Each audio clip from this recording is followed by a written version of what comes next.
មានរឿងមួយមានគូសង្សារមួយគូនឹងស្រឡាញ់គ្នាខ្លាំងបន្ទាប់មកខាងស្រីនឹងក៏បានណែនាំខាងប្រុសទៅជួបពុកម្ដាយខាងស្រីក្រោយពីជួបសពគ្រប់អស់ហើយឪពុកម្ដាយខាងស្រីអត់ពេញចិត្តខាងប្រុសទេឪពុកម្ដាយខាងស្រីបានប្រាប់ទៅខាងស្រីថាមិនអោយតាក់ទងជាមួយខាងប្រុសទៀត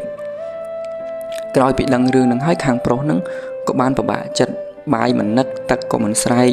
ធ្លាក់ខ្លួនឈឺគេងនៅលើគ្រែហើយខាងស្រីនឹងក៏គេបានរៀបការជាមួយនឹងបរិសុទ្ធផ្សេងទៀតជាស្វាមីខាងប្រុសនឹងឈឺផងអីផងប៊ីសតែនឹងស្លាប់ស្រាប់តែចៃដន្យអីថ្ងៃមួយមានភិក្ខុមួយអង្គ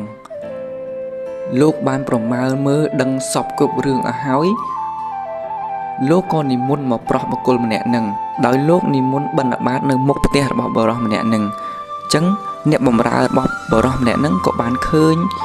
ព្រះភិក្ខុមួយអង្គនឹងក៏បានដាក់បាតលោក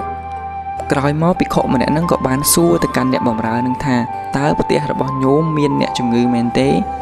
អ្នកបម្រើក៏បានទូលថ្វាយទៅភិក្ខុមួយអង្គនឹងតាមគ្រប់សាច់រឿងទាំងអស់ភិក្ខុមួយអង្គនឹងក៏បាននិយាយថាពរញោមអាត្មាអាចសង្គ្រោះបរិសុទ្ធម្នាក់នេះបានអ្នកបម្រើឮហើយក៏សប្បាយចិត្តអ្នកបម្រើក៏បាននិមន្តព្រះភិក្ខុមួយអង្គនឹងចូលមកក្នុងផ្ទះដើម្បីជួបជាមួយនឹងបរិសុទ្ធដែលជាម្ចាស់កំពុងតែឈឺនៅលើគ្រែគេងភិក្ខុមួយអង្គនោះក្រោយពេលឃើញបរិសុទ្ធដែលជាអ្នកជំងឺព្រះអង្គក៏បាននិទានរឿងមួយទៅកាន់បរិសុទ្ធនោះឲ្យដើម្បីឲ្យបរិសុទ្ធនោះស្ដាប់ថានាសម័យថ្ងៃមួយនៅតាមឆ្នេរខ្សាច់នៃមាត់ទន្លេមានសាកសពកណ្ដុរមួយកំពុងតែដេកងាប់ទាំងដែលសាកសពនោះកំពុងតែហើមអីរលួយមានបុរសម្នាក់ដើរមកកំសាន្តនៅឯមាត់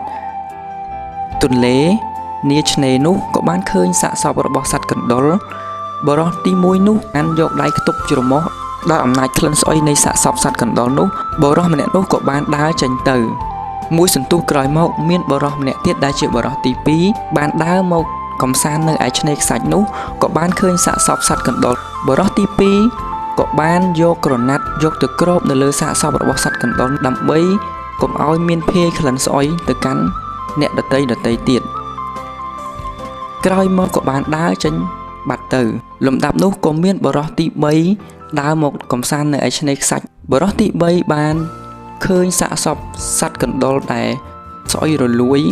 បុរសទី3នោះក៏បានយកសាកសពរបស់សត្វកណ្ដុរយកទៅកប់យ៉ាងស្អាតក្រោយមកបុរសទី3នោះក៏បានដើរចាក់ចេញទៅលុះចំណេរការក្រោយមកសត្វកណ្ដុរដែលជាសាកសពនោះក៏បានសជាតិមកជាស្ត្រីម្នាក់ដែលមានរូបឆោមស្អាតហើយបុរសទី1ដែលបានឃើញសាកសពរបស់សត្វកណ្ដុរនោះបានយកដៃបិទច្រមុះរួចដើរចេញទៅ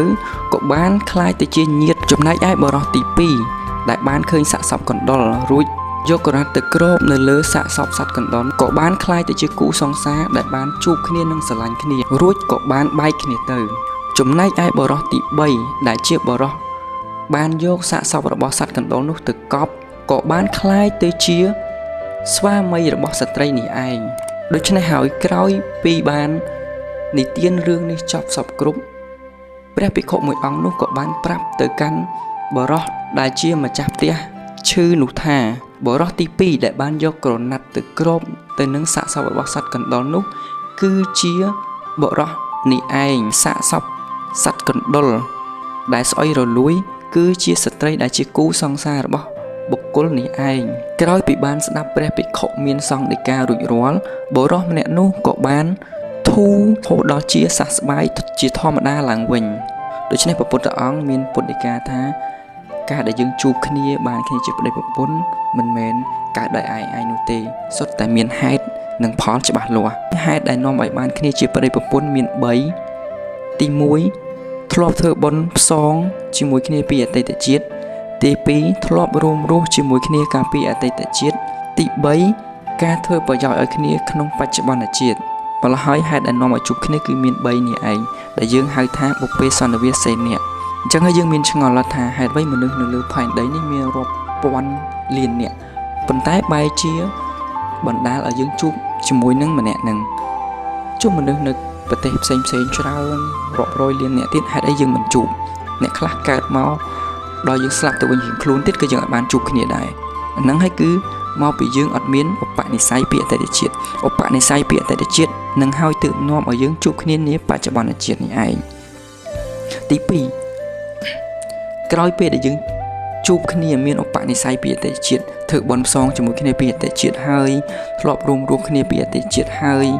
បើយើងជួបគ្នានៅក្នុងជាតិនេះយើងមិនធ្លាប់ប្រស័យតាក់ទងគ្នាមិនធ្វើប្រយោជន៍ឲ្យគ្នានាពេលបច្ចុប្បន្នជាតិនេះក៏មិនបានជួបគ្នាជាប្តីប្រពន្ធដែរឧទាហរណ៍ថាយើងធ្វើការមួយគ្នាយើងរកស៊ីជាមួយគ្នាតើមកយើងចេះមើលថែគ្នាយើងចេះផ្ដល់ប្រយោជន៍ឲ្យគ្នាតាមរយៈការមើលថែតាមរយៈការយកចិត្តទុកដាក់ផ្សេងទៀតទើបធ្វើឲ្យយើងបានគ្នាស្រឡាញ់គ្នាខ្លាចជាប្តីប្រពន្ធនៃជាតិនេះឯងក្រោយពីយើងបានជួបគ្នាបានស្រឡាញ់គ្នាបានគ្នាជាប្តីប្រពន្ធហើយមានធម៌4ទៀតដែលនាំឲ្យយើងរួមរស់ជាមួយគ្នាបានទី1មានសទ្ធាស្មើគ្នាទី2មានសិលស្មើគ្នា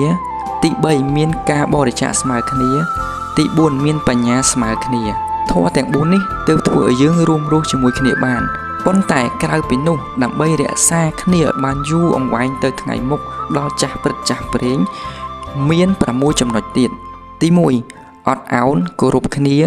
និងញាតិទាំងសងខាងទី2ដាស់តឿនរំលឹកលើកទឹកចិត្តគ្នាទី3រក្សានិងឲ្យតម្លៃមិនមើលងាយគ្នាទី4ចេះរក្សាភ្លើងទាំង3ឲ្យបានល្អទី5ប្រឹងប្រែងរួមគ្នាស្មើគ្នាទី6ស្មោះត្រង់និងជឿជាក់ចំពោះគ្នាចឹងធម៌ទាំង6នេះទើបធ្វើឲ្យយើងរស់នៅជាមួយគ្នាបានយូរអង្វែងបកស្រាយឡើងវិញទី1អត់ឱនឲ្យគ្នាគោរពញាតិទាំងសងខាងនឹងមានន័យថាយើងត្រូវចេះអត់ឱនឲ្យគ្នាបើសិនជាខាងមួយខុសយើងត្រូវចេះអត់ធ្មត់និងគោរពគ្នាស្រឡាញ់ញាតិទាំងសងខាងដូចគ្នាមិនថាញាតិខាងប្តីមិនថាញាតិខាងប្រពន្ធគឺយើងត្រូវចាត់ទុកថាជាសាច់ញាតិទាំងអស់គ្នាទី2ដាស់តឿនរំលឹកលើកចិត្តគ្នាបើមានមួយភ្លេចមានបញ្ហាអីមួយទៀតត្រូវចេះរំលឹកប្រាប់គ្នាដាស់តឿនគ្នាបើមានមួយខុសត្រូវចេះលើកទឹកចិត្តគ្នាកុំជន់កុំបន្ទោសគ្នាទី3រក្សានិងឲ្យតម្លៃមិនមើលងាយគ្នាជាធម្មតាជីវិតប្តីប្រពន្ធតែងតែមានមួយរហូតបានមួយរមសូវបានមួយខ្លាំងមួយខ្សោយអញ្ចឹងមិនអ្នកខ្លាំងអ្នករលួយបានមិនត្រូវមើលងាយអ្នកខ្សោយទេមិនថាប្តីមិនថាប្រពន្ធពេលខ្លះប្តីរលួយបានច្រើនជាងមើលងាយមាក់ងាយប្រពន្ធពេលខ្លះប្តីរលួយបានប្រកែកជាងមើលងាយប្រពន្ធអន់ជាងខ្លួនពេលខ្លះប្រពន្ធរលួយបានប្រពន្ធប្រកែកជាងប្រពន្ធរៀនបានខ្ពស់ជាងមើលងាយប្តីអញ្ចឹងត្រូវរក្សានិងឲ្យតម្លៃគ្នាមិនត្រូវមើលងាយគ្នាឡើយទី4ចេះរក្សាភ្លើងទាំង3ឲ្យបានល្អភ្លើងទាំង3ហ្នឹងគឺទី1ភ្លើងប្តីប្រពន្ធទី2គឺភ្លើងសាច់ញាតិបង្កើតទី3គឺភ្លើងសាច់ញាតិថ្លៃឬក៏គេហៅថាភ្លើងសាច់ថ្លៃអញ្ចឹងយើងត្រូវចេះរក្សាឲ្យបានកុំនាំភ្លើងក្នុងចេញនិងកុំនាំភ្លើងក្រៅចូលក្នុងកុំនាំភ្លើងចេញហ្នឹងមានន័យថាពីអ្នកប្តីប្រពន្ធពេលដែលយើងមានបញ្ហាយើងមិនត្រូវយករឿងដែលយើងមានបញ្ហាទៅនិយាយប្រាប់អ្នកដទៃអ្នកក្រៅហើយរឿងខាងក្រៅដែលជារឿងក្តៅកាហាយគេយើងមិនត្រូវយកនិយាយក្នុងផ្ទះដែលហេតុនាំឲ្យយើងមានការល្អកនិងឆ្លោះគ្នាមិនចុះសម្រុងគ្នាទី4ប្រឹងប្រែងរួមគ្នានិងស្មើគ្នាដូច្នេះហើយជីវិតប្តីប្រពន្ធមិនមែនត្រឹមតែយើងចេះស្រឡាញ់គ្នាយើងត្រូវចេះរកទ្រព្យសម្បត្តិរួមគ្នាបើទោះបីជាមួយរកបានច្រើនមួយរកបានតិចប៉ុន្តែគឺទៅប្រឹងប្រែងរួមគ្នាទី6ស្មោះត្រង់និងជឿជាក់ចំពោះគ្នាជីវិតប្តីប្រពន្ធត្រូវតែស្មោះត្រង់នឹងគ្នាមិនត្រូវមានការក្បត់ផិតក្បត់គ្នាទេហើយត្រូវជឿជាក់ចំពោះគ្នាត្រូវស្ដាប់គ្នាមិនត្រូវស្ដាប់អ្នកដទៃជាងស្ដាប់ប្តីប្រពន្ធរបស់យើងនោះទេសូមអនុមោទនា